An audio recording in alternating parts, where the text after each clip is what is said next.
안녕하세요. 18년차 그 원룸 집주인 아저씨 은퇴일기입니다. 그 구독자 그 질문 중에서요. 그 시드가 지금 현재 1억이 있는데 이걸로 청주에서 거기 원룸 임대 사업이 가능할까? 이거에 대해서 검토 요청이 있었는데요. 오늘은 이거에 대해서 제가 한번 말씀드려볼까 합니다. 그 전에 그 유사한 질문으로 그 연수익률 10% 넘는 건물 그 찾는 방법을 알려달라는 질문이 있었는데요. 그거에 대한 그 답변으로 제가 영상을 한번 만들어 본 적이 있습니다.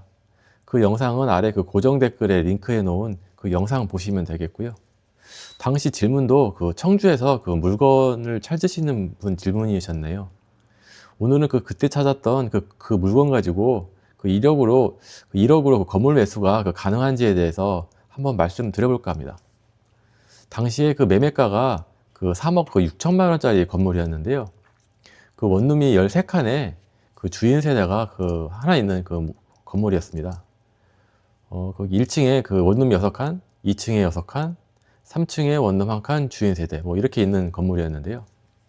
당시에 그 수익률 그 계산을 해보니까 내가 주인 세대에 직접 그 거주하면서 임대하면 거기 내가 내 집에 살면서도 이 집에 살면서도 그 거의 그 15% 수익률이 나오는 물건이었는데요.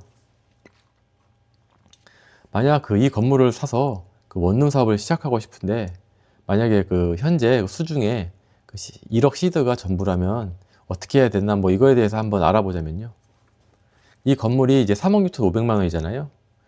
근데 그 계산을 해보니까 그 대출은 이제 거의 안 날 것 같으니까 포기해야 될 것 같아요.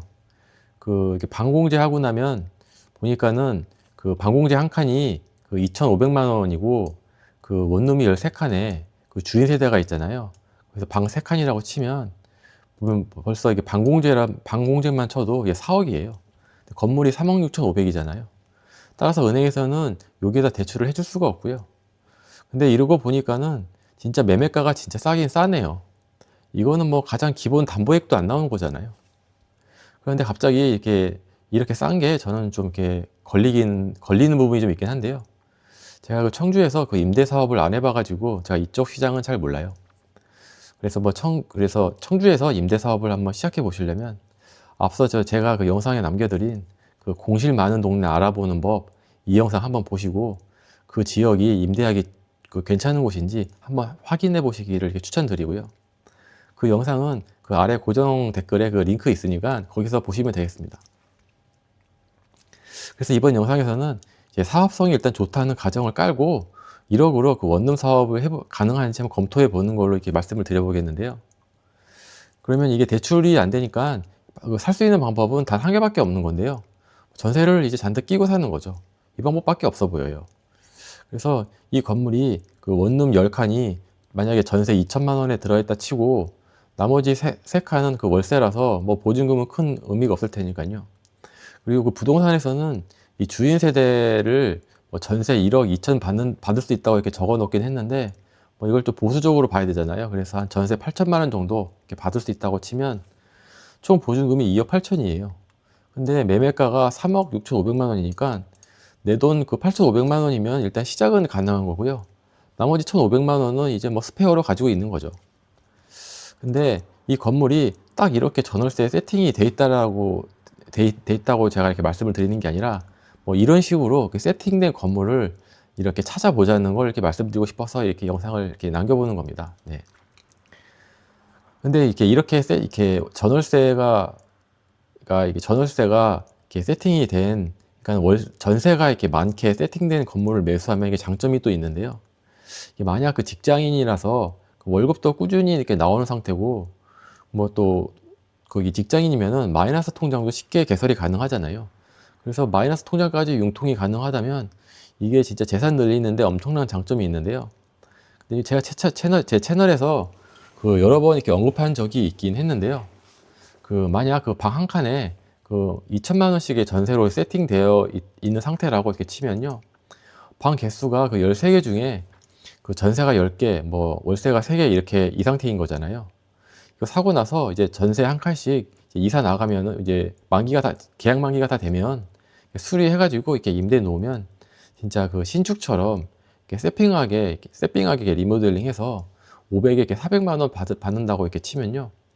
12달이니까 1년에 총 540만 원의 그 연수익이 생기는 거잖아요. 그래서 2천만 원에서 보증금 500만 원을 빼면 그 1,500만 원인데요. 그러니까 이제 1,500만 원으로 그 연수익 540만 원을 이렇게 만들 수 있는 이렇게 계산이 딱 나오는 겁니다. 그러면 이게 수익률을 치면요. 이게 36%가 되는 건데요. 이게 진짜 엄청난 겁니다, 이게 그 제가 그동안 모아놓은 이렇게 월세가 있을 거 아니에요. 월세랑 그리고 또 제도 월급도 모아놨을 거 아니에요. 이 월급이 36%의 수익률로 이제 불어날 수가 있다는 말인데요. 또 이제 또 다음 그 세입자를 구하기 전까지 잠깐의 그 공실이 발생할 텐데 그때는 이제 마통으로 메꾸어서 이제 전세금을 빼주면 되는 거잖아요. 그래서 내 수중에는 현재 현금이 연 36%의 수익률을 가지게 되는 거예요. 그리고 이제 이 36%는 계속 전세를 월세로 바꾸면은 이제 복리 효과를 이렇게 발휘하게 되는데요. 이게 처음에는 좀 더디지만 어느 이렇게 순간이 딱 되는 어느 순간이 되면 이제 순식간에 건물 한 채를 전부 월세로 바꿀 수 있는 속도로 이제 속도가 될 수도 있거든요. 그래서 이게 복리가 이제 내 편이 되는 건데요. 그래서 그 질문 주신 분에게 이게 최종 정리된 이게 답변을 이게 드리자면요. 첫 번째로 이렇게 전세가 이제 많이 끼어 있는 건물을 매수할 수밖에 없는 거고요. 그리고 이제 계약 전에 그 매매 계약 전에 그 전세 만기를 미리 확인을 할 수가 있거든요.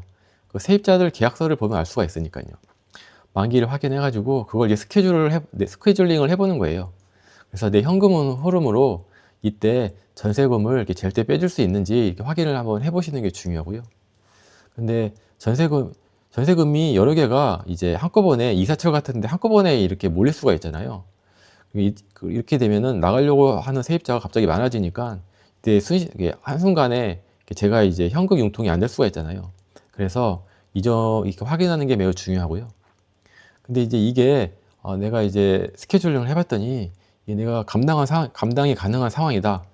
그렇다고 판단이 되면 이거를 매수해가지고 앞서 얘기했듯이 이 전세 나갈 때마다 내보내고 이제 한 칸씩 리모델링해서 이제 월세로 이렇게 바꾸는 거죠. 그리고 다섯 번째로 이제 월세랑 이제 월급을 잘 모아가지고 또 마이너스 통장도 잘 활용해서 또 다른 전세 만기가 되면 이걸 내보내고 이걸 또 월세로 전환하는 겁니다. 그래서 이거를 계속 반복하는 거고요. 그리고 근데 그 일곱 번째, 아무리 그래도 매수하기 전에 반드시 그 동네가 그 원룸 월세 수요가 이제 충분한지 이렇게 확인을 해야 되는 거고요. 아무리 그 수요가 많은 동네를 하더라도 공급이 너무 많으면은 이게 임대가 어렵거든요. 공실이 많으면은 지금까지 계산한 게 별 의미가 없어져요. 그래서 물량에는 장사가 없으니까 이 동네에 그 원룸 월세 수요랑 그 공급이 적정한 밸런스를 맞추고 있는지 한번 확인을 해보시는 게 중요한 것 같습니다. 그리고 공실이 많은지 확인할 수 있는 방법은 제 채널 그 고정 댓글에 그 공실 많은 동네 확인하는 방법 이렇게 제가 영상을 남겨놓은 거 있으니까 그거 한번 보시면 되겠습니다. 마지막으로 그 공실이 제일 무서운 것이고요. 그 원룸 사업을 1억으로 할 수 있냐 없냐 이게 중요한 게 아니라 실제로 1억으로 돈을 벌 수 있냐 없냐가 중요한 거잖아요. 그래서 반드시 시장성을 확인해라 이렇게 말씀드리고 싶습니다. 오늘 제 질문에 대한 답변으로는 이 정도로 말씀을 드릴 수 있겠는데요. 제 말씀드린 이 조건에 만족하는 물건을 너무 급하게 말고 느긋하게 이렇게 주말마다 이렇게 복덕방 다니면서 여러 개 물건 보면 이렇게 안목도 높아지고 또 이렇게 천천히 검토하다 보면 어느 순간 이렇게 나와 인연이 맞는 건물이 어느 순간 분명히 이제 보일 거라고 저는 말씀드릴 수 있겠는데요. 물론 뭐 그동안 시드를 열심히 모으시고 유튜브 보면서 각종 인테리어 시공 영상 이렇게 미리 공부해 두시고 하면 나중에 아주 큰 힘이 되실 겁니다. 지금은 이게 대출도 잘 안 되는 시기고요. 원룸 사업이 또 인기도 없고 또 이렇게 지방 부동산 시장 자체가 이제 침체기잖아요. 게다가 경기도 안 좋아가지고 아마 공실도 호황기 때보다 많을 거예요. 그래서 매도자 심리가 많이 약해져 있을 거니까요. 반면에 매수자 입장에서는 지금 같은 시기가 매수하기가 참 좋은 시기가 아닐까 이렇게 생각이 되네요. 불황기에 이렇게 잘 준비해 두었다가 다시 올 화랑기에 이렇게 돈 신나게 벌면 되니까요. 예. 그리고 그 원룸 사업에 대해서 더 알고 싶으시면 그 아래 설명란에 링크해 놓은 그 네이버 카페 임대사업자 모임에 한번 가보시면요. 그 13만 명 집주인 아줌마 아저씨들이 구구절절한 이야기를 적어 놓았는데 그거를 이제 들어보실 수 있고요.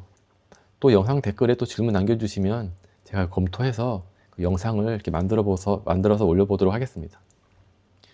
그리고 지난 영상은 아래 고정 댓글 보시면 제가 한눈에 보기 쉽게 잘 정리해 두었으니까요. 한번 정주행 해보시면 도움 되실 거라 믿습니다. 오늘 영상은 여기까지고요. 제 채널 구독하시면 제 18년 원룸 사업 노하우를 조금씩 풀어보겠는데요. 댓글, 좋아요 남겨주시면 지금 무보수 유튜브 하는 저한테 보람을 주실 수 있겠습니다. 아무쪼록 그 긴 시간 시청해 주셔서 감사합니다.